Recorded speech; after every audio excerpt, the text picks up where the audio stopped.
কি অবস্থা সবার? কিছুদিন আগে আমি যখন অ্যাটাক অন টাইটানের ভিডিও নিয়ে কাজ করতেছিলাম তখন তোমাদের মধ্যে অনেকেই আমাকে বলছো যে ভাই বঙ্গ তো একটা নতুন অ্যানিমে বাংলা ডাব করে আনছে। এখন আমি মনে করছিলাম বঙ্গ যে 1-2 মাস আগে যে একটা অ্যানিমে নিয়ে আনছিল ওই ঠাকুমা জুলি টাইপের, যেটা নিয়ে পোকেক্সেল ভিডিও বানাইছে, তো আমি মনে করছি তোমরা হয়তো ওটারই কথা বলতাছো। তো যেহেতু আমি এই টপিক নিয়ে ভিডিও বানাই নাই, সো এর জন্য আমি ভাবছিলাম যে রিসার্চ করা যাক। আর রিসার্চ করতে গিয়ে আমি বুঝতে পারলাম তোমরা আমাকে কেন এই কমেন্টটা করছো।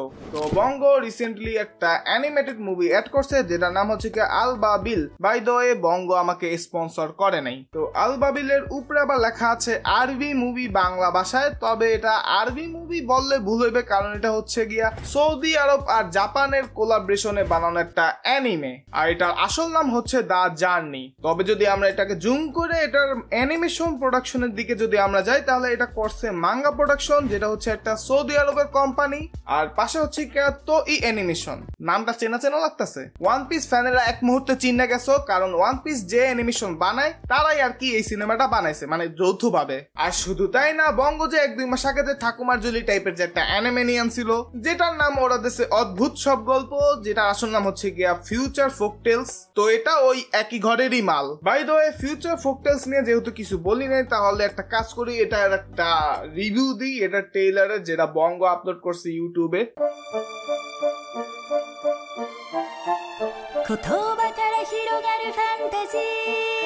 ডাব মনে হয় জাপানিজই করছে, এটা মনে যায় না আরবি ভাষা আছে কিনা, যদিও বঙ্গ আরবি লেখা হইছে, বাট এই দীপটোকে যে গানটা বাজলো ওটা তো জাপানিজই শুনলাম। যদি আবার একটু শুনি। স্বাগতম বন্ধুরা, আমি তোমাদের দাদি আসমা। আমি আমার প্রিয় নাতি নাতনিদেরকে নিয়ে আধুনিক সৌদি আরবে থাকি। আমার নাতি নাতনিরা গল্প শুনতে অনেক ভালোবাসে। আমি বলছিলাম এটা ঠাকুমার জলি বাট সৌদি আরবে ভার্সন, আর ডাবও ওই টাইপেরই করছে, লাগতেছে ঠাকুমার জলি টাইপেরই। তাই আমি তাদের জন্য বেছে নিয়েছি আমাদের ঐতিহ্যের অমূল্য রত্ন জাজিরাতুল আরবের শ্রেষ্ঠ সব গল্প।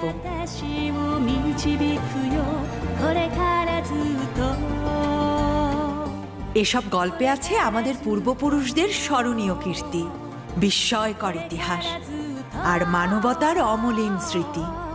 আমি তোমাদের এমন এক রোমাঞ্চকর জগতে নিয়ে যাব যেখানে প্রতিটি মুহূর্ত ভরে থাকবে আনন্দ আর আবেগে। চলো তাহলে একসঙ্গে ঘুরে আসি।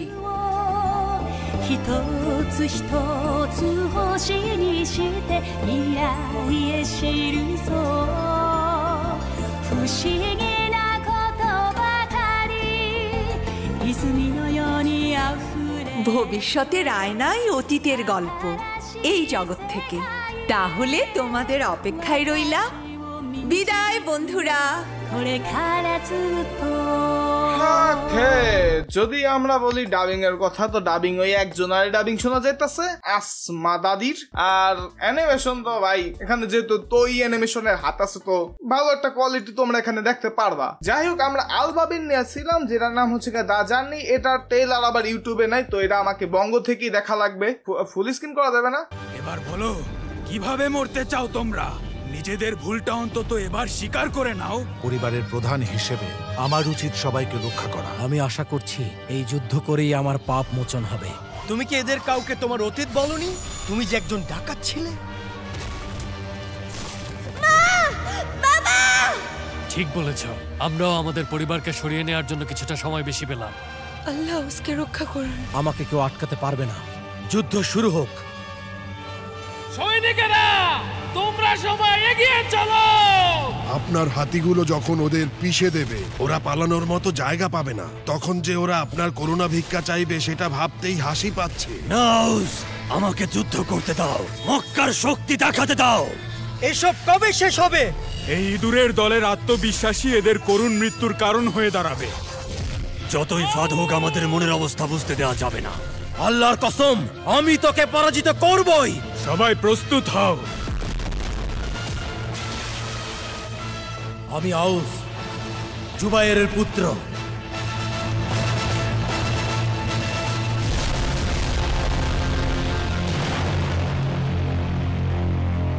ওকে, তো ডাবিং শুনে যতদূর আমি বুঝলাম যে ভালোই ডাবিং করছে, যদিও দু একজনের ভয়েস আমি একটু প্রবলেম পাইছি, বাট মনে হইতেছে ভালোই কিছু একটা হইবে। যেহেতু আমি জাস্ট ট্রেলার দেখে তার তো বিবেচনা করতে পারবো না, পুরো মুভিটা দেখা লাগবে এবং পুরো মুভি দেখার জন্য তো আমার সাবস্ক্রিপশন কেনা লাগবে। আর সাবস্ক্রিপশন কিনে রাখলে আমার ক্ষেত্রে যে ঝামেলাটা হয় যে দেখা হয় না আর, বাট কোন সময় আমার যদি দেখার ইচ্ছা হয় তাহলে কিনেও দেখতে পারি, যেহেতু ওই যে এক মাসের সাবস্ক্রিপশন 60 টাকা তো দেওয়াই যায়। বাট দি জার্নি নিয়ে আমি একটা ইন্টারেস্টিং ফ্যাক্ট পাইছি, আর সেটা হচ্ছে এই অ্যানিমের পিছনে একজন বাংলাদেশির হাত আছে, আর সে হচ্ছে সাই হক। এখন সাই হক কে? তো আমরা যদি ওনার IMDb চেক করি তো এখানে বলা আছে a 4-time Oscar qualified Bangladeshi American film director, screen writer and producer. By the way উনি কিন্তু ফুল বাংলাদেশি না, উনি হচ্ছে গিয়া বাংলাদেশি আমেরিকান। আর আমরা যদি ওনার কাজগুলো চেক করি তাহলে রাইটার হিসেবে কাজ করছে থিংস দ্যাট ফল, আর প্রডিউসার হিসেবে কাজ করছে দ্য জার্নি। ইয়েস, এখন আমরা যেটা নিয়ে কথা বলতেছিলাম সেটা উনি প্রডিউস করছে।